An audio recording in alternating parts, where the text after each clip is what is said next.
Hey guys, it's Danny. Alrighty, today we're going to discuss about the Dendrobium amethystoglossum. It is a species which is a very popular presence in orchid collections. Now, I was hoping to do more of a care tips type of video.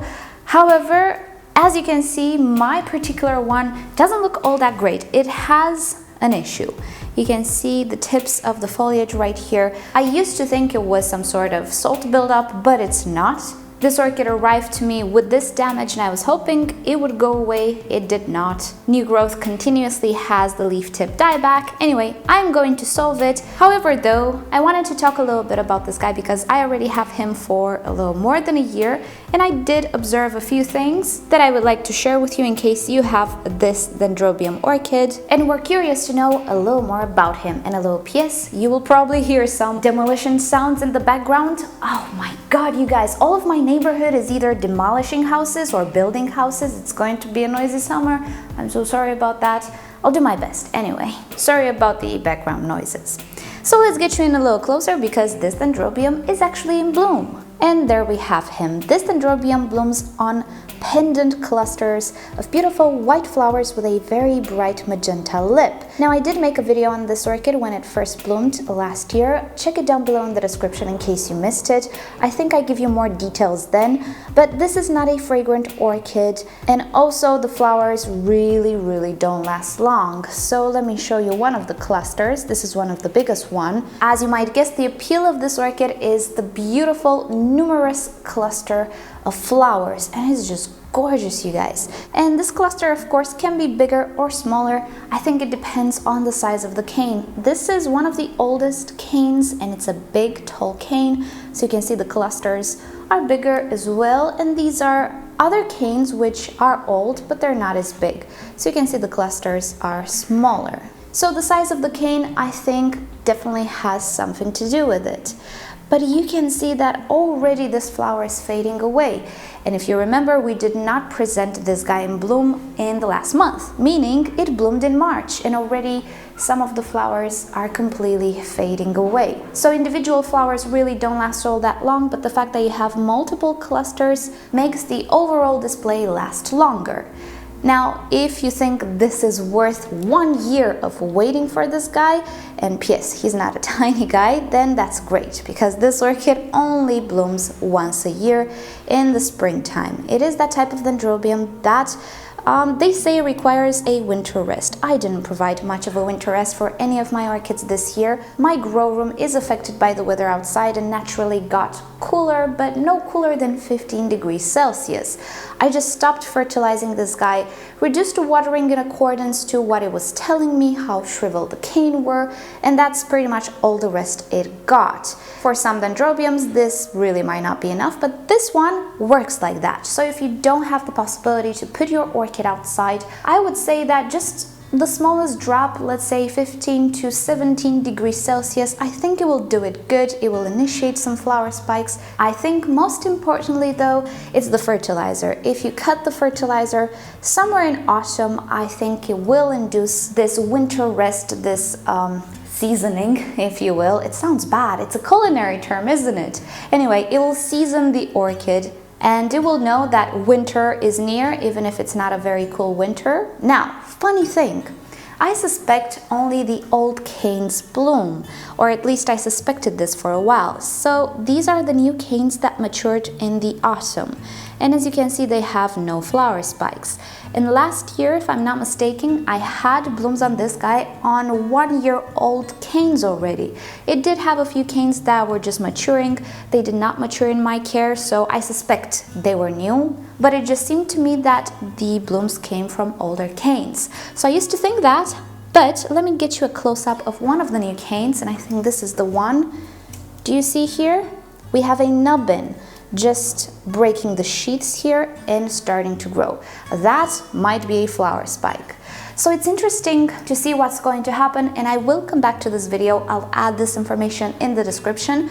This orchid, I believe, mostly blooms on older canes. So definitely not a good idea to just cut the canes if they're alive. Also, the longest, or actually the tallest cane this orchid has I think this cane is already 3 or 4 years old, and it bloomed last year, it bloomed this year as well. You can see the remains of last year's bloomings. This is a multiple bloomer. Not sure if it's the right word. It can bloom over and over and over and over again on old canes. As long as they're okay, as long as they're alive and they're not desiccated, I think this orchid can continuously bloom from the nodes alongside the cane. So keep that in mind. Do not cut these canes unless you have serious reasons to do so. And as for the new canes, well, I'm just going to have to come back with a note or something in the description, because all of these new canes appear to have nubbins just forming and swallowing now, which is fairly odd because this orchid generally doesn't have 2 flushes of blooms per year. As you can see, even if the flowers, the clusters, are all in bloom at the same time, they don't develop on the same cane.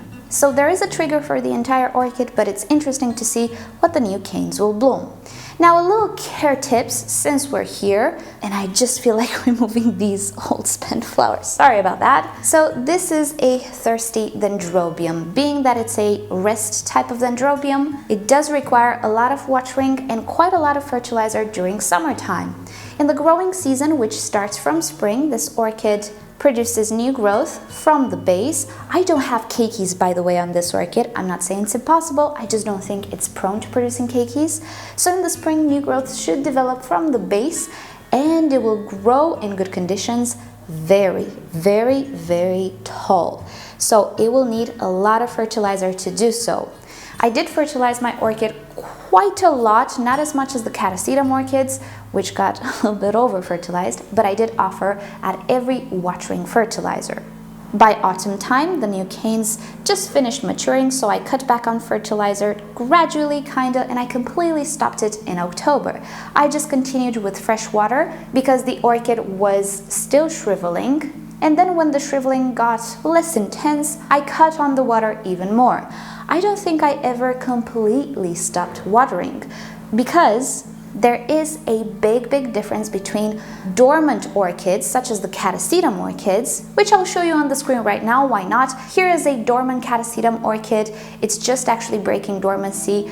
I did not water this guy in a long time, and even if I would water it, it wouldn't matter because this orchid doesn't have roots. But you can see the orchid is not extensively shriveled. The dormancy orchids, such as the catasetums, really don't need any water. But the rest dendrobiums, like the amethystoglossum, and not only the nobiles and even the anosmum and deciduous dendrobiums, they don't need a proper dormancy with no water and everything. If you will look at the orchid, you will see how fast the canes shrivel, and you will need to offer infrequent waterings. Otherwise, there is a very high chance the orchid will dehydrate a little too much.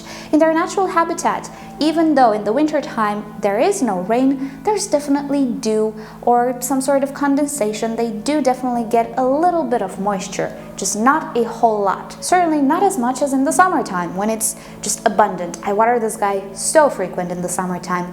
He's big and he enjoys his water.